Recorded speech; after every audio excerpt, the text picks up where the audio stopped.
Hi, we're Darren and Perry. Welcome to our spontaneous adventures. We are full-time traveling nomads from Seattle and Chicago, but we also have a home base that's off-grid. Join us as we travel around the country, hanging with family, friends, and loved ones, and touring small towns and tourist sites. Grace and peace to you.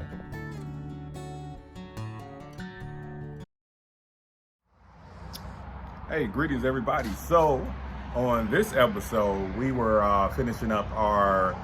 trying to finish up our pallet workshop table, setting up our rain catchers, and we have our new addition to the family we're going to be introducing. So it's been a daunting ride on the homestead, setting up this community, but it's been all fun and a great learning process. So after this, we will be on the road for a small little trip, and then more to come from that.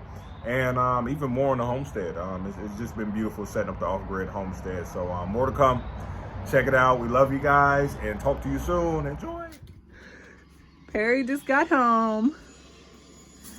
Let's see what's in the box. OMG.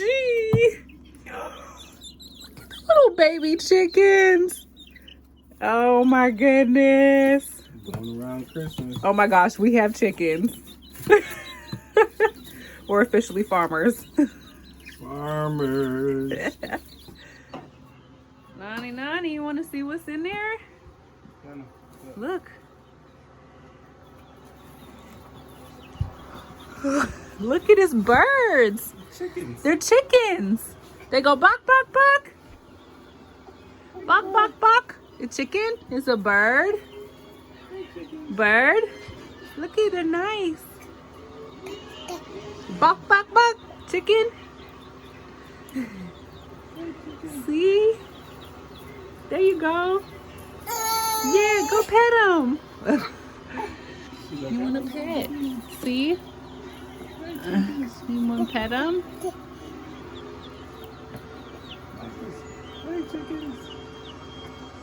What?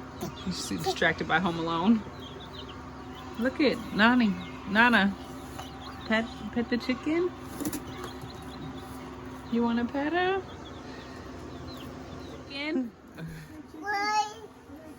Chicken. Oh.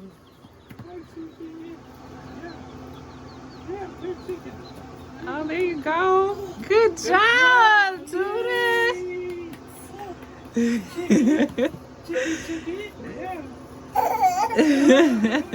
Like, I want to see all the chickens. She's like, move it. You see all the chickens? Nana got her first pet chicken. Your first chicken. Hi, chicken, yeah. Good job. Yay. Oh, don't pick them up. No. Oh. Good job, baby. All right, so here we have the chickens. They spent the night in just a storage container thing. We put this is the door from the dog crate. We just put over to keep them in there. And they were inside the other RV for the night. Look at that.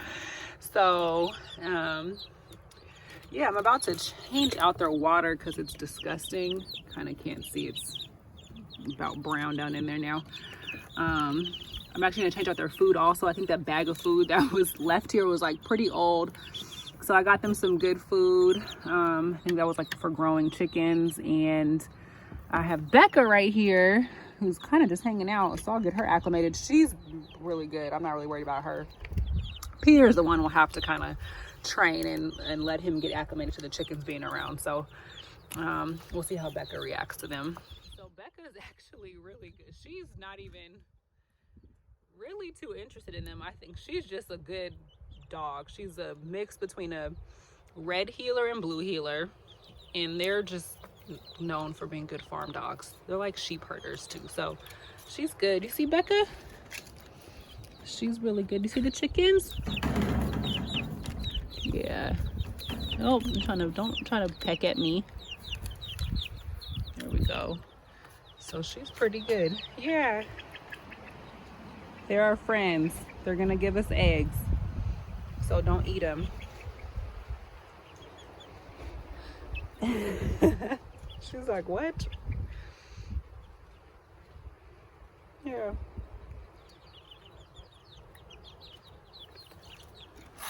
So they're pretty good size. They're only about 7 weeks, but they're pretty good size already. They grow really fast.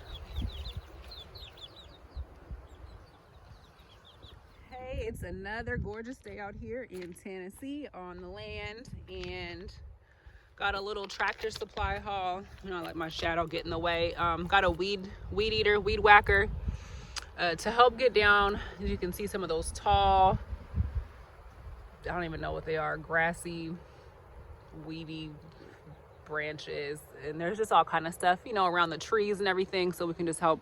That'll help keep things a little manicured and looking nice. So I got a weed whacker. We got a little seed starter kit. We'll just start a few things that we'll put in the window of the RV. So some tomatoes, some carrots, and some peppers, just to start with that. We got some more chicken feed. We got a nice spray nozzle, and then another water hose, a 130-foot water hose.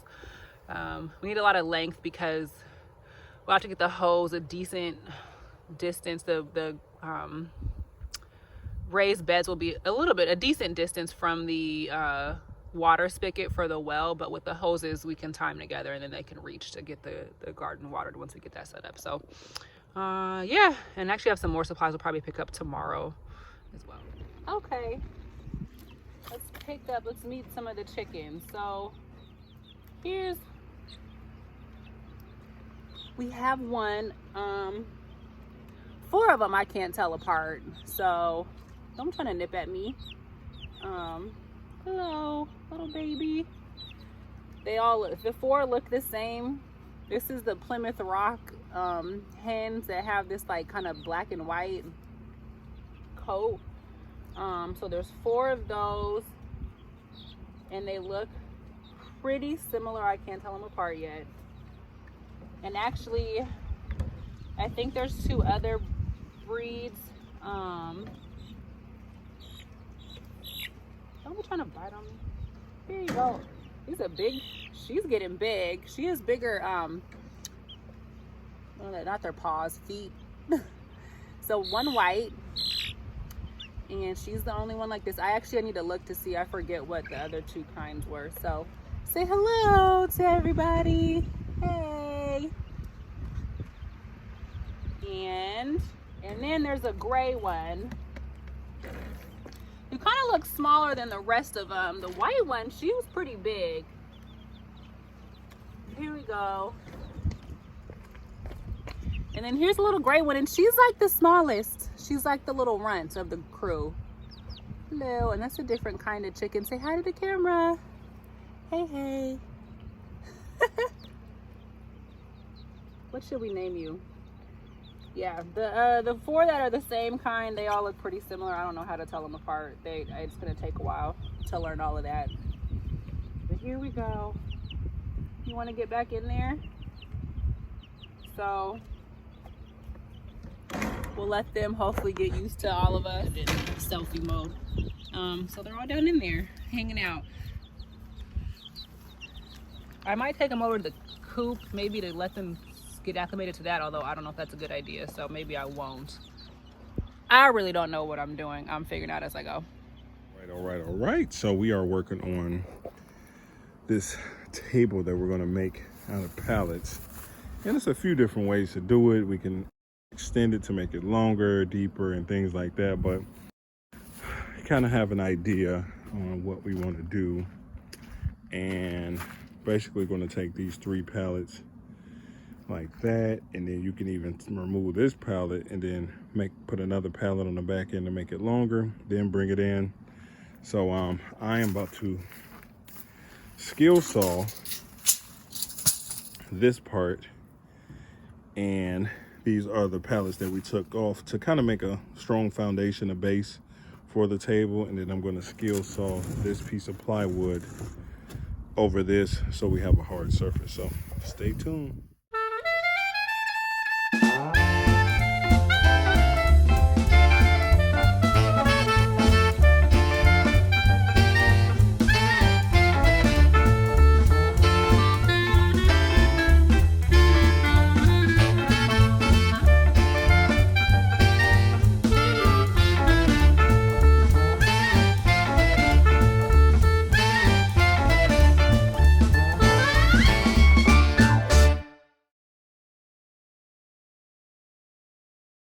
All right, finishing up the first phase of the table. So after crowbarring off these slats from the pallets, you know, you got nails that poke out. So just come over here with a hammer and hammer this down, and then the nails will come out right there.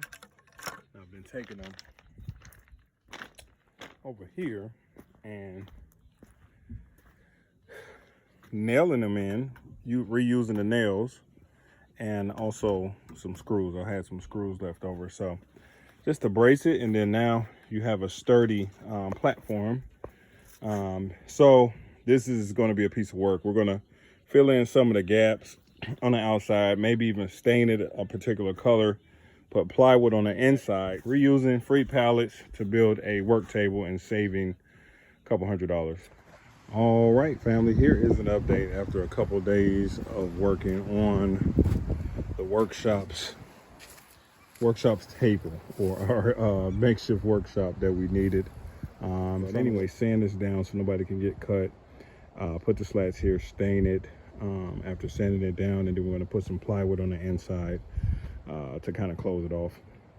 Anyway, we're having fun. I'm already putting it to use because I need to cut these slats to brace the bottom together right here. So already putting it to use.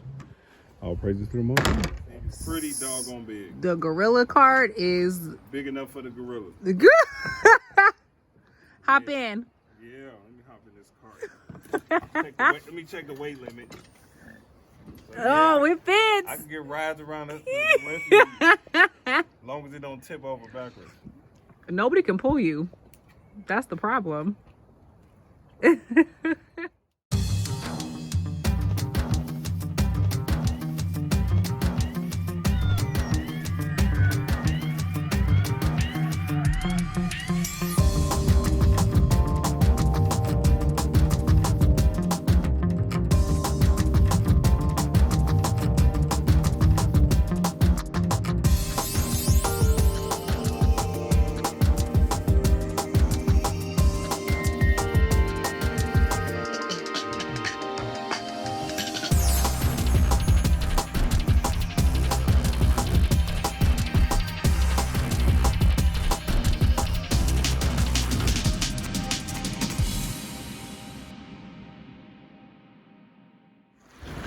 So we snuck out to do a little bit of work while it wasn't raining, but you can't tell the rain is coming down out there, and this is how windy it is. Look at the hammocks flying around like it's a kite or something, parachute. But hey, we still go sneak and get a couple things in. Also looking into the rain catchers. We're going to repeat this gutter system down at the cabin and move this black rain catcher down to the cabin and put a white IBC tote right here, so it's out of the way. You know, it's not as, you know, hey, look at me type of thing. So we'll be working on that soon. But yeah, another beautiful day in paradise, no matter the rain, right? Hey, Got this. Let's do it.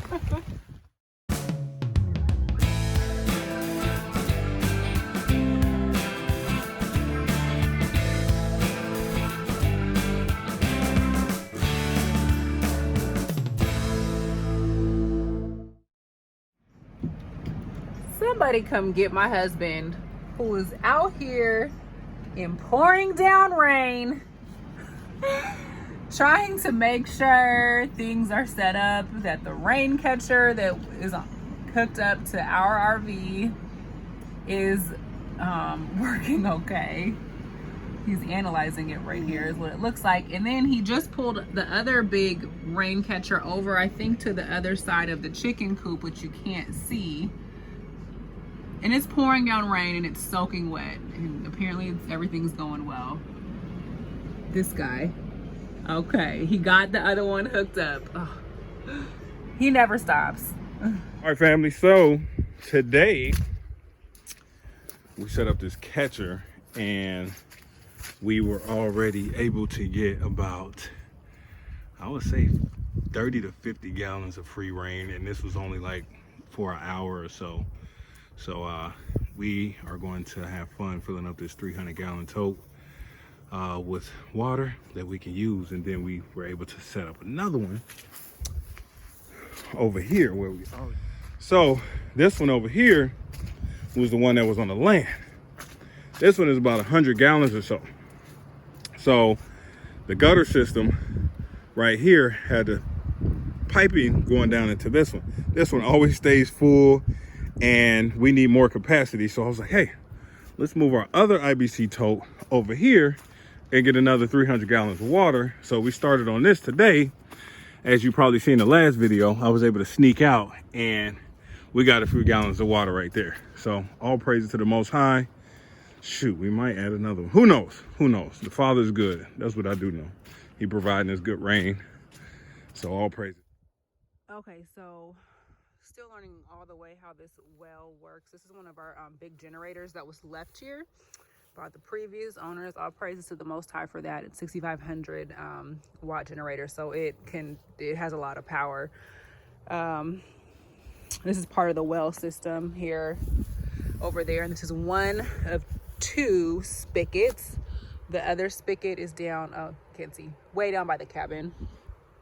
So part of our every few day task, obviously, so we need to get things watered. If I need to get plants watered, I usually have like a watering can or something full of water. If not, I can turn on the spigot. Oops, there we go. Out comes water. So this well, which is great about it, is there's like a 40-gallon water tank under the ground. So that generator actually runs a pump that pumps the water up kind of from way down, however far down it's dug into the earth, and it pumps water up into that tank. So we can actually just pump water into the tank, and it takes a while to get all the way full, but so then whenever, you know, if we need to get water, we don't always have to turn on that generator to get water out of this spigot. If you turn on the spigot and there's no water coming out of it, that means the tank underground is empty. So we just need to turn the generator on to get that to get water pumping up from way down below into the tank and out of the spout. So that's how that works. I'm actually going to get our RV filled with water, since our RV tank, freshwater tank, is about empty. So we have this hose, which I will hook up to the spigot. It runs all the way down over there. That's our work table we just covered so it wouldn't get wet. And we're still finishing that project. And then the hose runs under the RV to the other side to where our we can fill up our tank.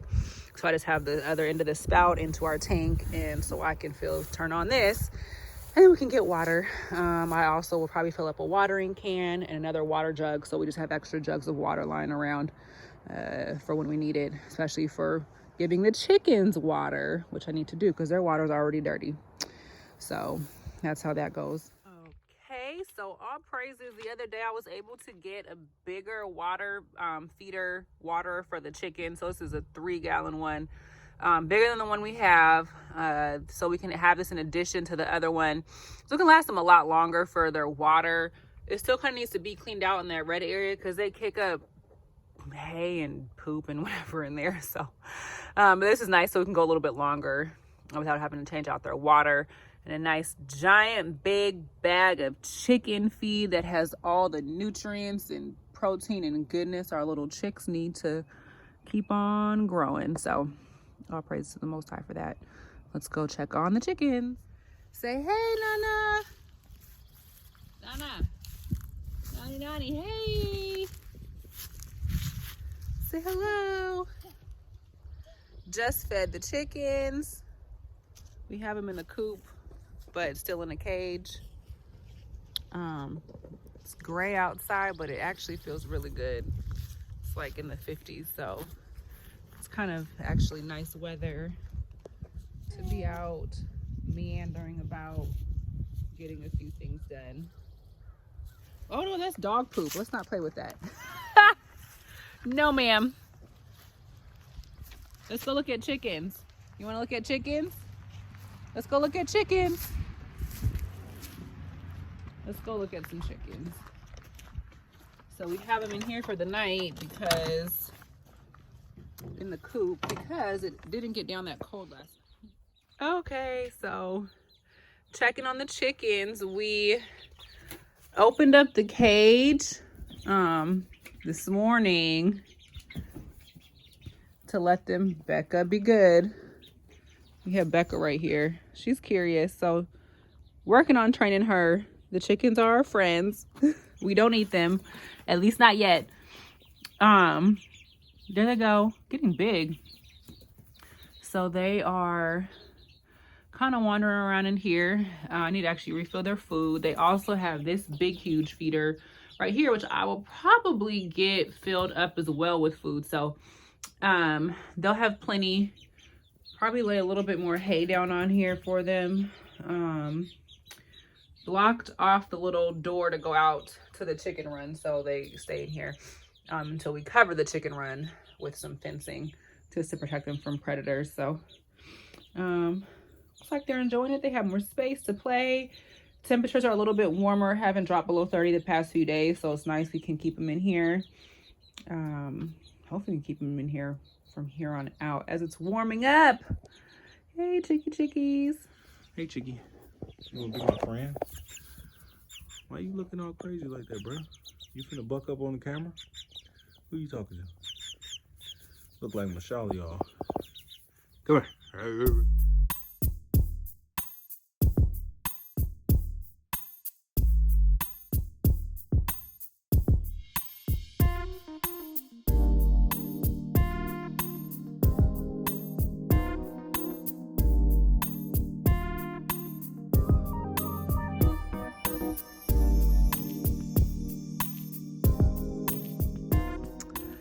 Okay, so update on our little greenhouse, which I luckily didn't put any plants in yet because it's been crappy weather.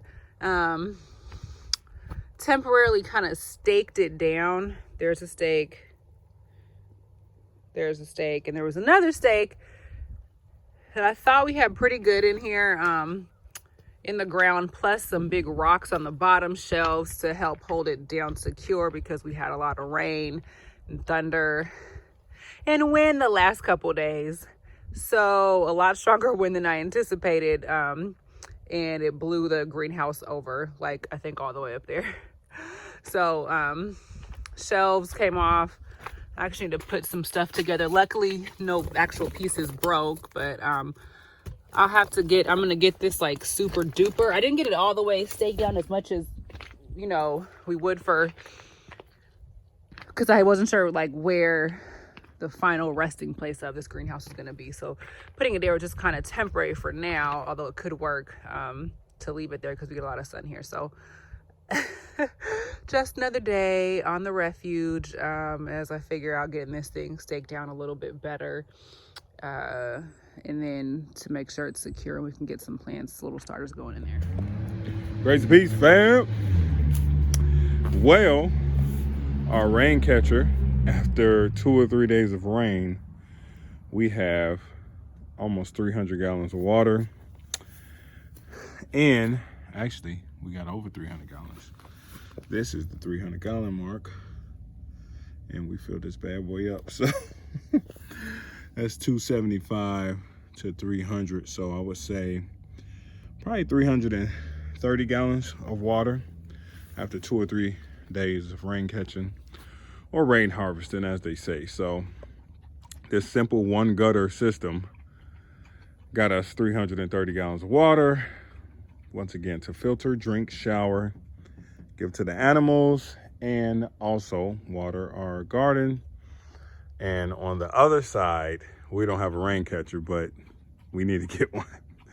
This is almost up to a year's worth of water for a family of 3 within 2 to 3 days. So that's how powerful the Most High is. All praises to the Most High. Whoa.